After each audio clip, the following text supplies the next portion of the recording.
कराची में security high alert. Karachi police chief Javed Alam Odho के मुताबिक सानहा बाजोड़ के बाद कराची की सिक्योरिटी हाई अलर्ट कर दी गई है। जराये के मुताबिक कराची चीफ पुलिस ने तमाम थाना जात को सिक्योरिटी मजीद बेहतर बनाने की हिदायत जारी की है। कराची पुलिस चीफ जावेद आलम ओढो ने कराची के तमाम थानों की नफरी को इलाके में गश्त बढ़ाने की हिदायत जारी की है।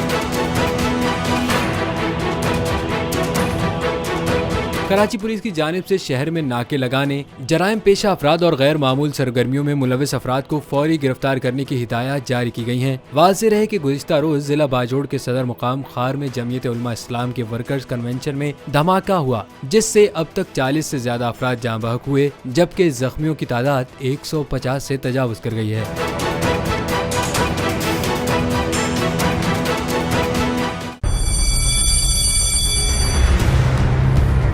जामियात में चलता गोरख धंधा, नौजवानों के मुस्तकबिल से खेलने वाली काली भेड़ों के आगे हुकूमत और इंतजामिया मुकम्मल बेबस। मुस्तकबिल के मेहमानों के तहफ्फुज के लिए बोल ने उठाई आवाज, सहाफती फराइज को निभाते हुए पहुंचाई हर खबर अवाम तक, बड़े स्कैंडल से जुड़े तमाम हकाइक रखे अवाम के सामने, क्योंकि बोल है पाकिस्तान का नंबर 1 न्यूज चैनल।